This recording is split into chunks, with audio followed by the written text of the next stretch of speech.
Oh God, these kitties parties now. एक minute, come in.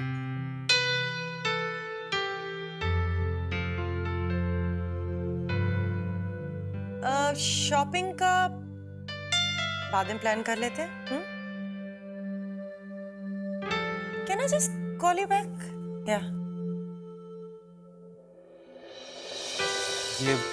ये क्या है? मम्मी वो मैं शॉपिंग के लिए गया था.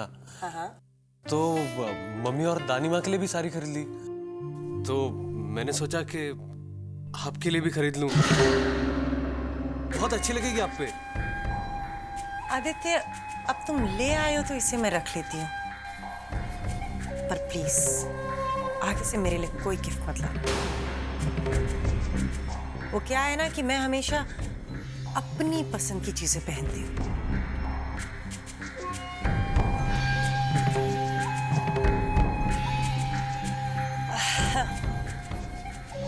तुम समझ रहे हो ना? हाँ जी. Thank you. थैंक्स. ओके.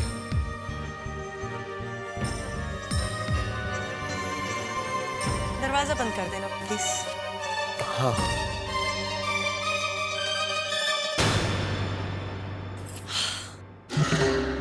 ये दोनों भाई बहन हमेशा इतना शुगरी स्वीट होने का नाटक कर कैसे लेते हैं? मुझे भी सीखना पड़ेगा लगता है.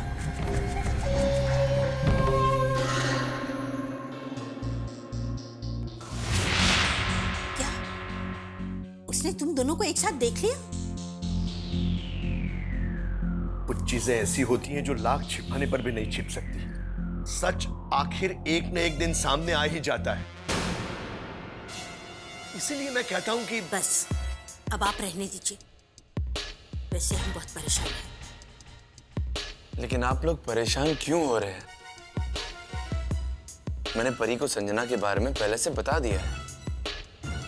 लेकिन सौम्या, तुमने कहा कि तुमने सिर्फ उसे मेरी तस्वीर दिखाई. वो समझती है कि मैं तुम्हारा अतीत हूं. उसे ये थोड़ी पता है कि तुम अपना हर पल मेरे साथ बिताते हो. उसके उस घर में रहते हुए भी इस घर को अपना घर बना बैठे हो. मुझे तो लगता है अब तक उसने अपने परिवार वालों को तुम्हारे और संजना के बारे में सब कुछ बता दिया होगा. अब अगर उसने तलाक शलाक का शोर मचाना शुरू कर दिया तो?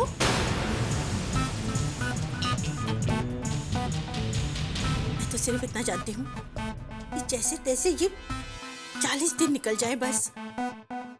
अब तक तो सिर्फ 13 दिन बीते हैं. भगवान जी की कृपा से 27 दिन और निकल गए तो दिन रात सर पर परी नाम की तलवार का जो डर खटकता रहता है वो तो दूर हो जाए.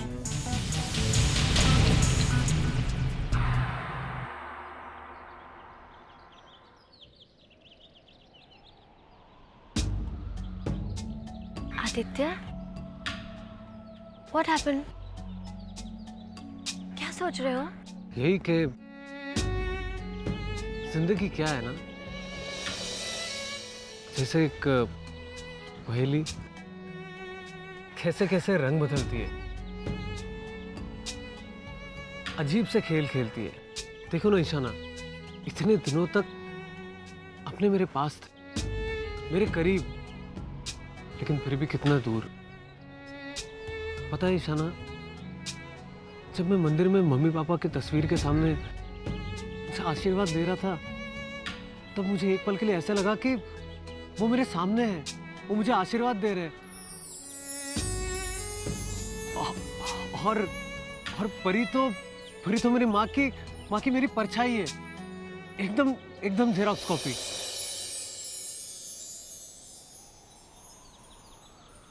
लेकिन उसी वक्त मेरे मन में एक आवाज उठी.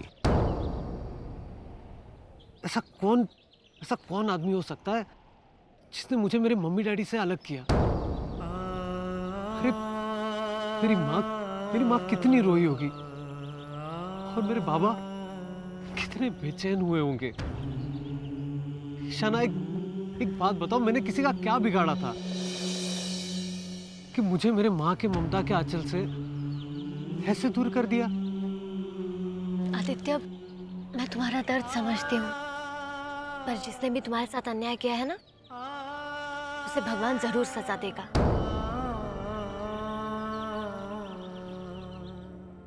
आदित्य, दुनिया में इतने बुरे लोग होते हैं, दूसरों को दुख देने में उन्हें खुशी महसूस होती है और उन्हें अपने किए की सजा जरूर मिलती है।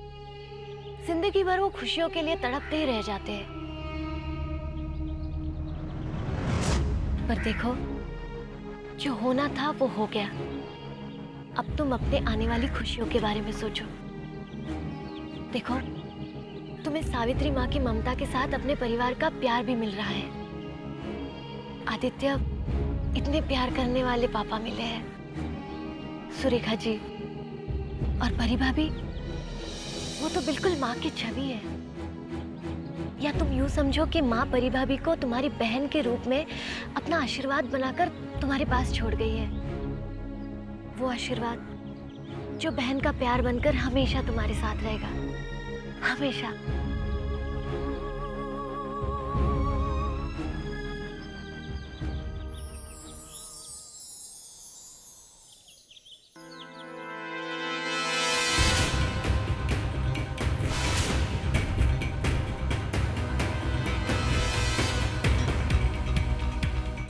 आई नो तुम क्या पूछने जा रही हो। यही ना कि मैंने तुम्हें धोखा क्यों दिया, और अब तक तो तुमने अपने सारे परिवार वालों को सब कुछ बता दिया होगा। ठीक कह रहा हूं मैं? मैंने किसी से कुछ नहीं कहा है। चलो, कुछ नहीं कहा तो अब कह दोगी?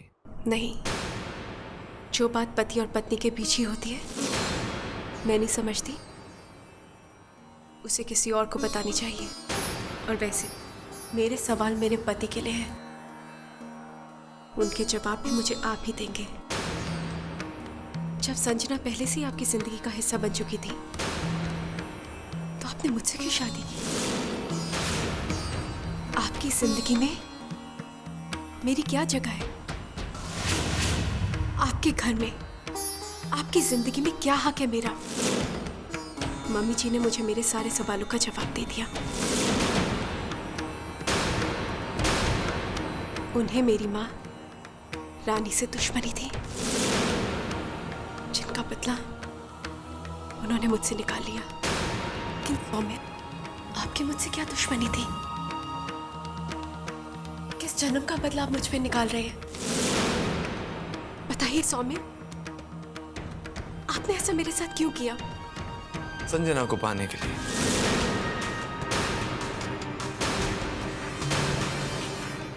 संजना और मेरे प्यार के रास्ते में मजबूरियां आ गई थी, और उन मजबूरियों को पार करने के लिए किसी को जरिया बनाना जरूरी था।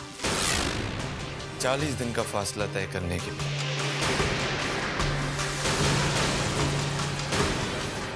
कोई तो रास्ता निकालना था मुझको, और वो रास्ता, वो जरिया बनी तुम। आज मैं आपके अधूरे जवाबों से खुश नहीं रहूंगी। आज आपको बताना पड़ेगा कि ये 40 दिन का राज क्या है।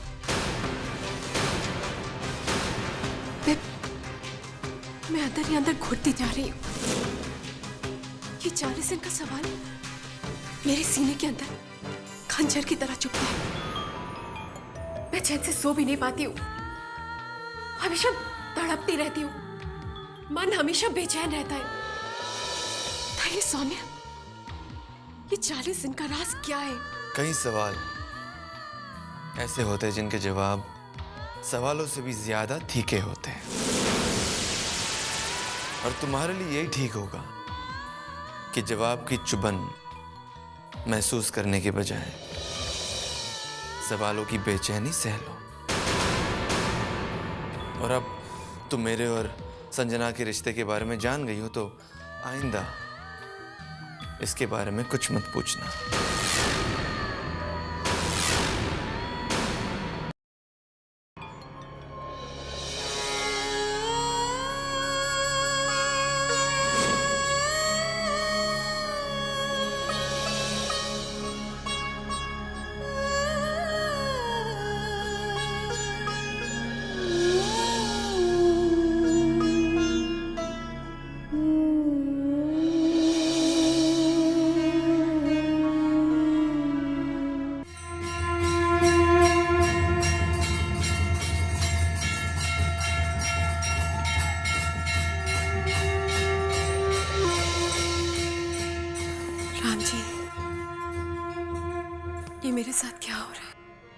जिन रिश्तों को मैं जन्म जन्म के रिश्ते मानती आई हूँ, उनकी डोर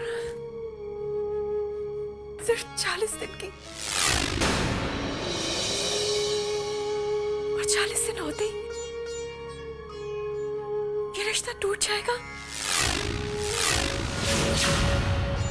अग्नि को साक्षी मानकर 7 फेरे लेते वक्त ये प्रार्थना की थी कि ये रिश्ता 7 जन्मों तक बना रहे।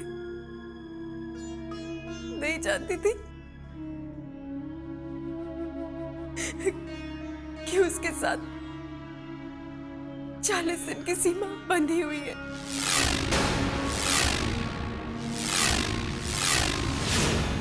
चाहती थी कि जिस घर में मेरी डोली जाए उसी घर से अर्थी के रूप में मैं विदाई करूंगी, लेकिन यहाँ तो मेरी विदाई के दिन गिने जा रहे हैं।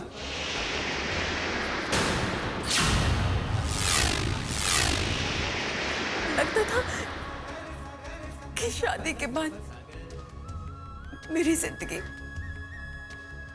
एक खुशनुमा मौसम की तरह होगी,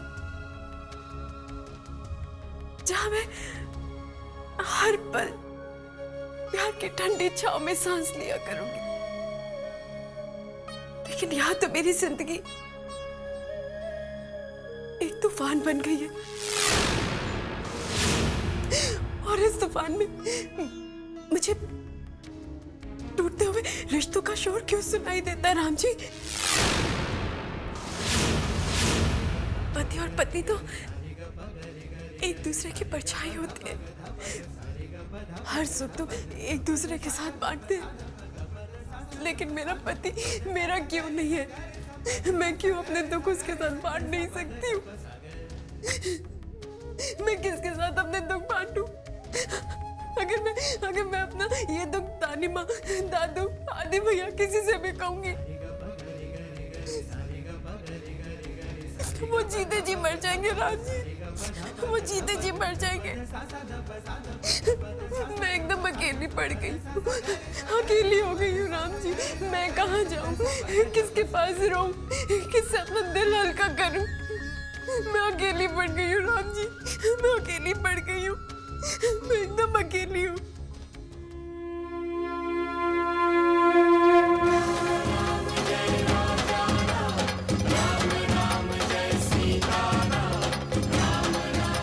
परी बेटा,